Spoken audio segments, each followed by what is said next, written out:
Hi everyone, मेरा नाम चंदन है और मैं आपका स्वागत करता हूं टिलिटेरियन आईएएस के इस प्लेटफॉर्म पे। प्रीवियस वीडियो में हम लोगों ने इंडियन प्रीएम्बल, भारत की संविधान की प्रस्तावना पे डिस्कशन स्टार्ट किया था और काफ़ी कुछ प्रीएम्बल क्या है, प्रीएम्बल इंडियन कॉन्स्टिट्यूशन में क्या रोल निभाता है, राइट। प्रीएम्बल के डिफरेंट वर्ड्स जो यूज़ किए गए हैं, that is nature of preamble को। अगर पिछला वीडियो आप लोगों ने देखा हो तो प्रीएम्बल के वेरियस वोकेबलरीज को, डिक्शनरी को हम लोगों ने दो पार्ट्स में बांटा था। That is what is this nature of state and then objective, what objective that Indian preamble और Indian constitution wants to achieve. तो प्रीवियस वीडियो में हम लोगों ने half of the part we already have completed. What is the meaning of sovereignty, what is the meaning of socialist, what is the meaning of secular, what is India as a state, whether what kind of secularism we are following, then what is the meaning of democratic republic. ये सभी चीजें हम लोगों ने previous video में देख ली थी। अगर आप लोगों ने प्रीवियस वीडियो नहीं देखा है, I will urge you because this video happens to be connected, very much connected to the previous video. और इंडियन पॉलिटी में let me tell you, the English series of Indian polity we already have finished. अब ये जो series है ये हम bilingual में चला रहे हैं। तो वन गो में अगर इंडियन पॉलिटी आप लोगों को खत्म करनी है तो इंडियन पॉलिटी की वो सीरीज आप लोग देख सकते हो और वन गो में बहुत डिटेल मैनर में, catering to the demands of pre and mains both, 102 hours का वो वीडियो है, वीडियो का प्लेलिस्ट है। अगर आप चाहते हो कि वन गो में खत्म करो तो उस प्लेलिस्ट को देख सकते हो। इसे हम लोग शेड्यूल मैनर में चला रहे हैं जहां every 4th day we are releasing one Indian polity chapter, right? So I hope you will have clarity on that part. Now coming back to this particular thing, so इस video में हम लोग objectives की बात करेंगे। What is the objective और what are the things that Indian Constitution और Indian preamble wants to achieve? So all these things, that is sovereignty, ठीक है, socialist, all these things we already have discussed. In this video we are not discussing all the what is the model of secularism. This is not following, Indian Constitution has not followed Western model of secularism. तो ये सब चीजें हम लोगों ने, India का अपना brand of secularism है, ठीक है। 42nd amendment, 44th constitutional amendment we already have discuss. What is this democracy, what is this republic, what is this presidential system, what is this parliamentary system. ये सब चीजें तो salient feature of Indian constitution में हम लोगों ने, what is this republic, all these things we already have discussed in the previous video. Now in this video we will be discussing the objectives, aims and objective that Indian constitution और Indian preamble wants to achieve. So previous video में अगर remember आप याद कर पाओ तो there are 4 objectives that Indian preamble states to or intends to achieve. What are those 4 objectives? So you have justice, JLEF, 4 words हम लोगों ने आपको याद करवाया था, that is JLEF, justice, liberty, equality, fraternity. Justice किस तरह की? तो जस्टिस सोशल, इकोनॉमिक, पॉलिटिकल, इस तरह से आपको याद करना पड़ेगा, ठीक है। टुकड़ों में बांट के चीज़ों को, वन गो में पूरा प्रीएम्बल आपको याद नहीं होने जा रहा, और या फिर प्रीएम्बल के डिफरेंट वोकैबुलरी आपको याद नहीं होने जा रही। तो इस तरह से आपको टुकड़ों में बांटना होगा, टुकड़ों में तोड़ना होगा और फिर जाके आप याद कर पाओगे। तो जस्टिस किस तरह की? तो जस्टिस 3 तरह की, social, economic and political. Liberty की बात करूं तो लिबर्टी किस चीज की सिटीजन्स को दी जानी है? तो लिबर्टी 5 तरह की। किस 5 तरह की? तो यह है liberty of thought and expression, article 19 में आपको मिल जाएगा। Then there are 3 other liberty that Indian constitution wants to और seeks to intend to its citizens. What are those? तो liberty of faith, liberty of worship, liberty of belief, right. So ये 5 तरह की liberty जो है आप देखोगे। Just a moment, let me have the charger and thereafter we will be discussing it. Just a moment. Then the third objective, that is objective of equality.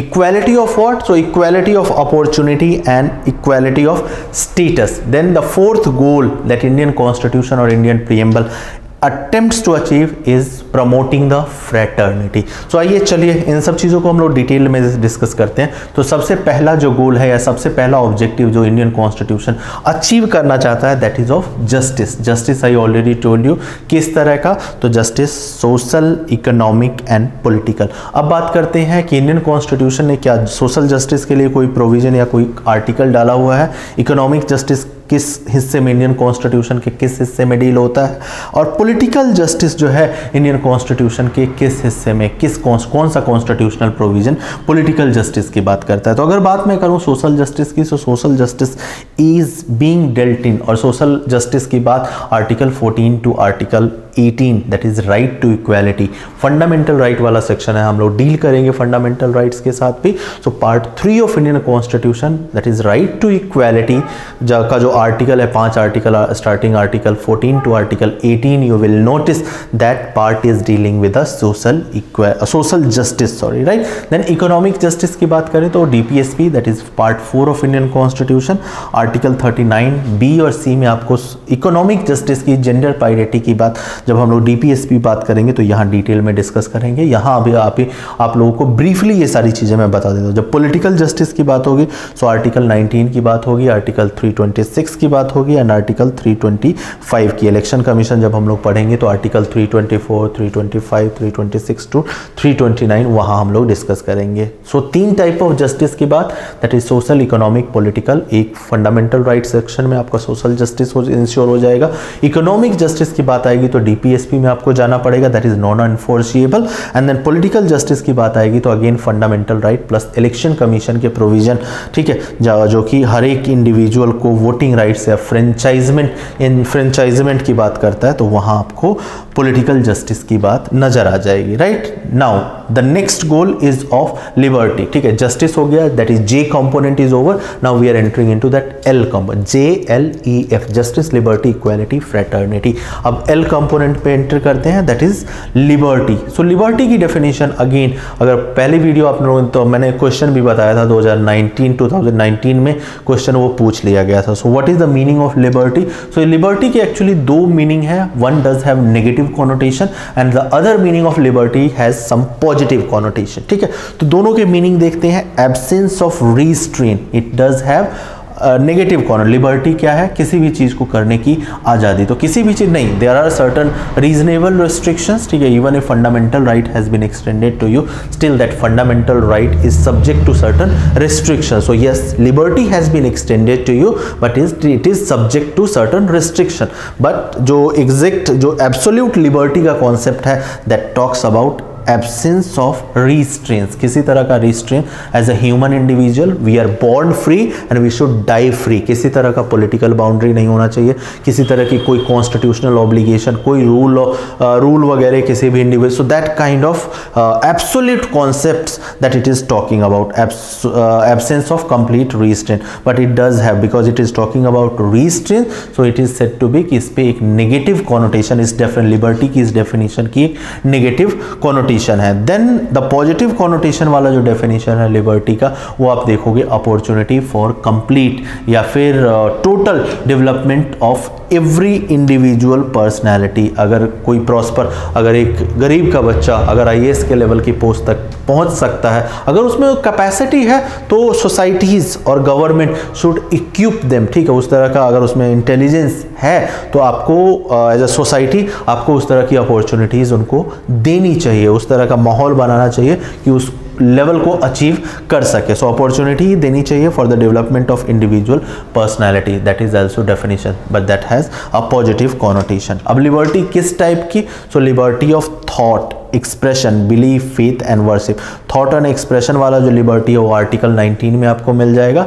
Liberty of belief, faith and worship you will find in right to religion जब हम लोग पढ़ेंगे, that is article 25 to article 28। So वहाँ ये सब चीज़ें आपको fundamental right वाले सेक्शन में लिबर्टी का ये कवरेज आपको, मतलब जो लिबर्टी जो प्रीएम्बल ने एनविजन की है या प्रीएम्बल अचीव करना चाहता है जिस तरह की लिबर्टी, वो आपको फंडामेंटल राइट्स वाले सेक्शन में मिल जाएगा, ठीक है। So justice is over, liberty is over. और कहाँ जस्टिस आप social justice, economic justice and political justice Indian constitution में ट्रेस कर सकते हो।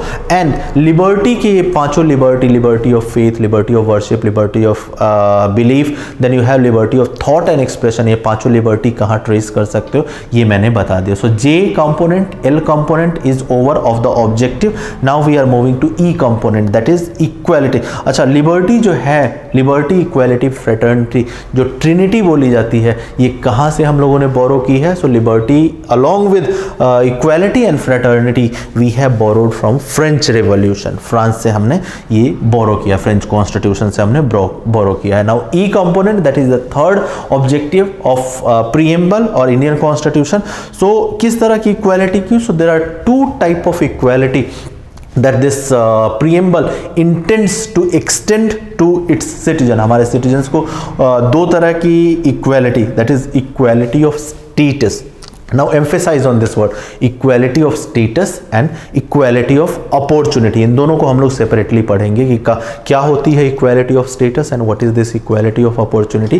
And again हम लोग ट्रेस करेंगे कि इंडियन कॉन्स्टिट्यूशन में equality of status and equality of opportunity कहाँ एक्सटेंड की गई. तो equality of status की अगर मैं बात करूँ, so again equality of status किस स्फेयर में, तो 3 dimension of equality that this equality of status thinks about, right? तो 3 डायमेंशन कौन से हैं? So you have this civic equality, then economic equality and then political equality. Articles जो कि justice में थे वही आर्टिकल्स सिविक इक्वालिटी, यहाँ बस सोशल इक्वालिटी था, सोशल को सिविक इक्वालिटी. एंड अल्टीमेटली जब ये चीज़ें आप दे दोगे किसी भी सिटीजन को या किसी भी ह्यूमन बीइंग को, तब आप सोच सकते हो कि इक्वालिटी ऑफ स्टेटस जो है irrespective of his race, irrespective of caste, irrespective of religion, irrespective of gender, जब आप सभी को irrespective of all these things आप civic rights, economic rights and political rights देते, तो इक्वालिटी का जो एब्सोल्यूट कॉन्सेप्ट है, हाँ ऑफ कोर्स मतलब इक्वालिटी का एब्सोल्यूट कॉन्सेप्ट कॉन्स्टिट्यूशन में तो रखा जा सकता है, मे बी शायद अचीव ना किया जा सके, ठीक है, but still we should continuously as a democratic nation, as a developed nation, we should continuously strive कि हम लोग एटलीस्ट जहाँ तक पहुँच सके इक्वालिटी के जिस भी लेवल तक पहुँच सके, ठीक है, हम पहुँचने की हमेशा कोशिश करें, right. So in all these articles, ये जस्टिस वाला ही आर्टिकल है, in all these articles you will see कि इक्वालिटी ऑफ स्टेटस की बात आर्टिकल 17, आर्टिकल 18 जब आप देखोगे तो आर्टिकल 17 क्या अनटचेबिलिटी के साथ डील करता है, then article 18 abolition of titles के साथ डिस्कस करता है, आर्टिकल 14 इक्वालिटी की बात करता है, आर्टिकल 16 जॉब्स की बात करता है, आर्टिकल 16 तो आप देखोगे अभी जब इक्वालिटी ऑफ अपॉर्चुनिटी की हम लोग बात कर देंगे, that is second component. So equality का 2 कंपोनेंट है, equality of status and equality of opportunity. Equality of status हम लोग डिस्कस कर चुके हैं, अब इक्वालिटी ऑफ अपॉर्चुनिटी की बात करते हैं. तो what is this equality of opportunity? So again the same concept of liberty का जो पॉजिटिव कॉनोटेशन वाला डेफिनेशन था, तो क्या था कि इक्वालिटी ऑफ अपॉर्चुनिटी का मतलब ये है या कॉन्सेप्ट ये है कि भाई सभी ह्यूमन जो कि बॉर्न हुआ है, इसमें एक पोटेंशियल है, सभी में अपने आप को डेवलप करने का फुल पोटेंशियल है. इट्स जस्ट कि as a society, as a nation we must be providing them ample opportunity, right? So equal opportunity must be given to every individual irrespective of caste, gender, race, irrespective of all these things, ठीक है, so that वो अपना full development जो है वो कर पाए. तो किस किस सेक्टर में equal opportunity as a government, as a state should be providing? So as a state it is the duty of state to provide equal opportunity to every individual which is born, right. उसको education के field में और job के field में तो at least, although equality of opportunity should be provided to almost everybody in every sphere of his or her life, but at least 2 areas, that is education and job में तो equality of opportunity provide करवाई ही जानी चाहिए. अब सवाल ये उठता है कि इंडियन कॉन्स्टिट्यूशन के किस प्रोविजन या इंडियन कॉन्स्टिट्यूशन के किस आर्टिकल या कौन सा पार्ट जो है वो इक्वालिटी ऑफ अपॉर्चुनिटी प्रोवाइड करवाता है, राइट. सो जॉब्स की मैंने बात की, तो जॉब्स तो equality of opportunity in matters of job has been dealt in article 16, ठीक है. उसमें रिजर्वेशन अगेन जब हम लोग फंडामेंटल राइट्स डिस्कस करेंगे, और article 16 that is a part of right to equality, that is one article in right to equality portion, तो discuss करेंगे कि कैसे पब्लिक एम्प्लॉयमेंट में रिजर्वेशन की बात आर्टिकल 16 ने की हुई है, right. Then right to job की अगर राइट टू एजुकेशन की बात करें, so you have this article 21A जो कि राइट टू एजुकेशन की. सो एजुकेशनल फील्ड में article 21A which talks about equality of opportunity and in matters of public employment, in matters of job in public companies और government companies, it is the article 16 that talks about equality of opportunity. So 3 components are over, that is justice, liberty, equality. Now the fourth and the last component, or fourth or the last objective that preamble or Indian constitution seeks to achieve, and that is fraternity. Fraternity का Hindi meaning है आपका भाईचारा, ठीक है, भाईचारा। अब ये भाईचारा कॉन्स्टिट्यूशन में डालना क्यों जरूरी था? तो उस टाइम अगेन अगर आप देखो जब 1947 में जब हमारा इंडिया इंडिपेंडेंस हुआ और उसके बाद किस तरह का एनवायरनमेंट था, ठीक है, इवन आज भी आप देखो उस टाइम तो कम्युनलिज्म, रीजनलिज्म फ्यूल किया जा रहा था। अलग अलग स्टेट, अलग अलग प्रिंसली स्टेट अपने लिए एक अलग स्पेस, अलग इंडिपेंडेंट नेशन का दर्जा लेना चाहते थे, right. So at that moment and उसके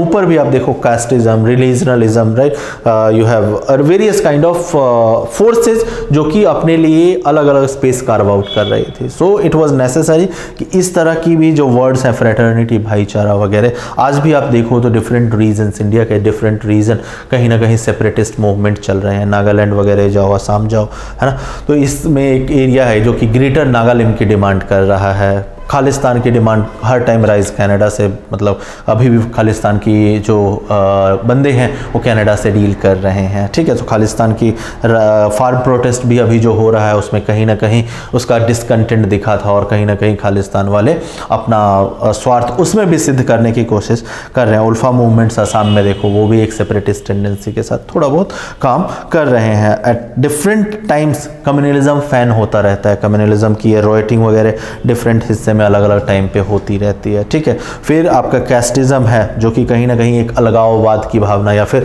सोसाइटी में सोशल फिसर्स जनरेट करता रहता है। तो इस तरह के माहौल में जब कम्युनलिज्म है, कास्टिज्म है, various kind of forces are operating जो कि इंडिया की यूनिटी और इंटीग्रिटी को इम्पैक्ट करती है, उसकी एकता और अखंडता को चूर चूर करने की कोशिश करती है। तो it is in this circumstances that this particular word और promotion of fraternity becomes important, ठीक है। सो फ्रेटर्निटी से पहले जो वर्ड है that is promote among them all, ठीक है। क्या प्रमोट करना है? फ्रेटर्निटी। और फ्रेटर्निटी के दो गोल्स है, फ्रेटर्निटी के दो गोल्स है that fraternity wants to achieve. Fraternity के दो गोल्स हैं, एक तो डिग्निटी ऑफ इंडिविजुअल हो सके, ये फ्रेटर्निटी डिग्निटी ऑफ इंडिविजुअल दे सके, ठीक है। डिग्निटी ऑफ इंडिविजुअल कैसे? फ्रेटर्निटी अगर भाईचारा वगैरह आप फैलाओगे तो किसी को भी एक lesser human being, everybody will consider themselves, ठीक है। इस अगर मैं बहुत अमीर इंसान हूँ और अगर मैं गरीब को एक गले लगाता हूँ या फिर मैं बहुत अपने आप को वैसे एक जो सोशल ट्रेडिशनल हायरार्की में, कास्ट वाली हायरार्की में, सपोज मैं ब्राह्मण हूँ और अगर मैं जाके एक, although I should not be using this kind of word because even usage of this kind कि मैं ब्राह्मण हूँ, राइट, ये इंडिकेट करता है कि आप एक सुपीरियरिटी कॉम्प्लेक्स से पीड़ित हो। पीड़ित मैं कह रहा हूँ, ये डिजीज है। जब भी आप कहते हो I belong to the upper caste, that is a expression कि आप में कहीं ना कहीं वो ईगो है। तो this kind of upper caste, lower caste word, but just because we are living in this kind of society and I have to deliver this topic, I have to make you understand. So suppose मैं जैसे ही जिस time मैं बोल देता हूँ कि मैं upper caste से बिलोंग करता हूँ, at the same very time, ठीक है, हम लोगों ने किसी ना किसी की डिग्निटी को वॉयलेट किया। अगर कोई बंदा है जो कि दूसरे कास्ट से बिलोंग करता है, परहैप्स मैंने उसकी डिग्निटी को इम्पैक्ट किया है, ठीक है। तो इसीलिए भाईचारा की भावना को फैलाना बहुत ज़रूरी है एंड इसीलिए इंडियन कॉन्स्टिट्यूशन जो है ये फ्रेटर्निटी की बात करता है। तो पहला गोल है फ्रेटर्निटी फैलाने का या फ्रेटर्निटी प्रमोट करने का कि सबको एक डिग्निफाइड लाइफ जो है या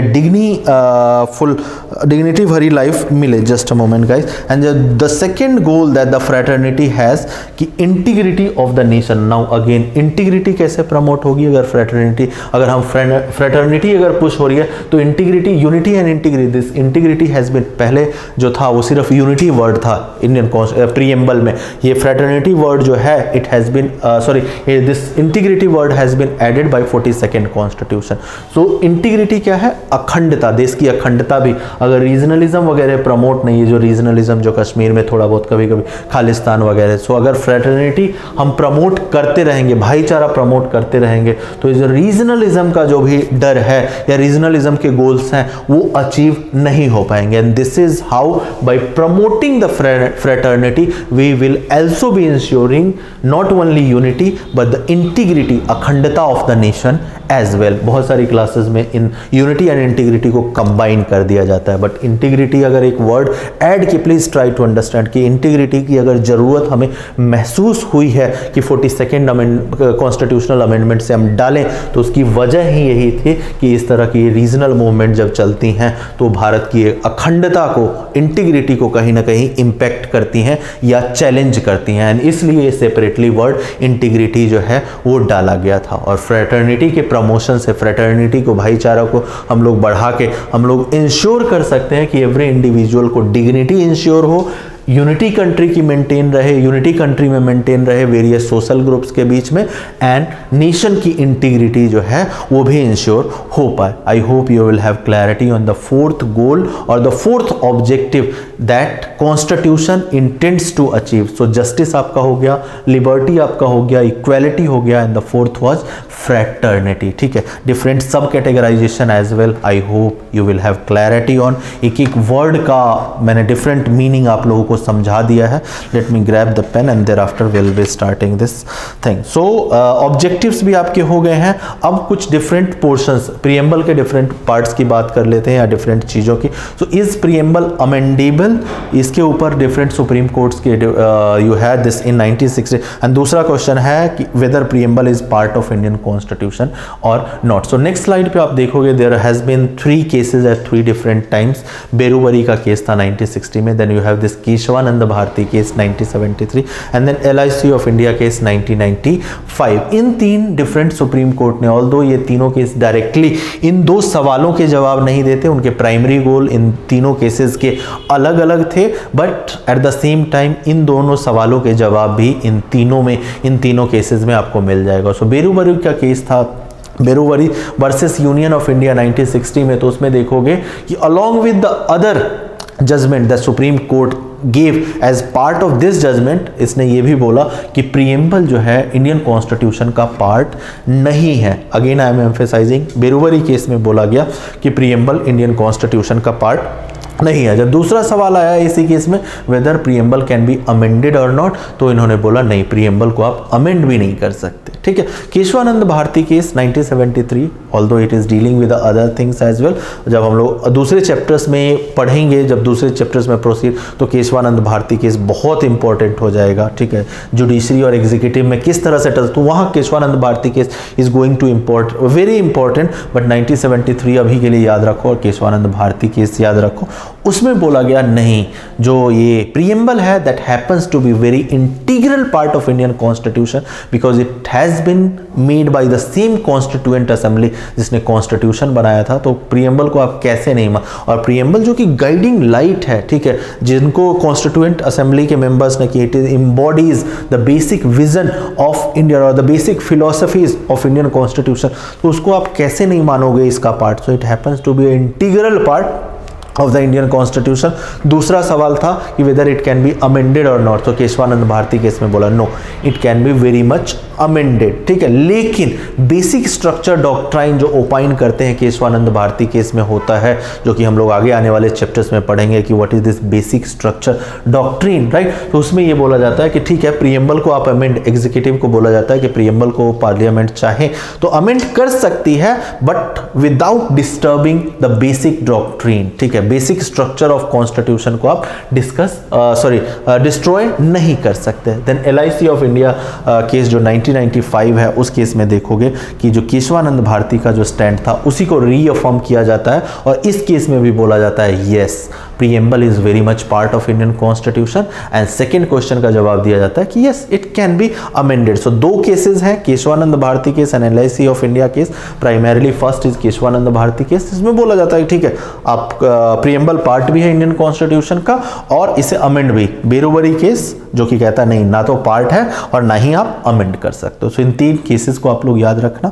then you have preamble has been borrowed from, so this is factoid. USA you already know, Australia से language, so as a concept preamble has been taken from, borrowed from USA। The language of the preamble, ठीक है, वो Australia से लिया गया है, और जो 3 वर्ड्स है that is liberty, equality, fraternity in to the Indian preamble, that has been borrowed from French revolution, from France और फ्रांस का कॉन्स्टिट्यूशन से। Then preamble, does preamble have a legal effect? So preamble, और ये पूछा गया है ये सवाल जब MCQs आप लोग अटेम्प्ट करोगे 2017 या 2013 में ये क्वेश्चन पूछा गया, रादर 2020 में ही, rather just let me show you the question, 2020 का क्वेश्चन। प्री 2000 यस प्रीएम्बल का ये पूछा गया है, इसमें आपको मिल जाएगा, ठीक है। तो 2020 में ये सवाल रादर पूछा गया है, तो वो क्वेश्चन आपका एमसीक्यू अटेम्प्ट हो जाएगा जब मैं इस सवाल का आपका does preamble have a legal affect, so no although preamble happens to be a part of Indian constitution but independently preamble के किसी वर्ड की इन्फोर्समेंट सुप्रीम कोर्ट नहीं करवा सकती।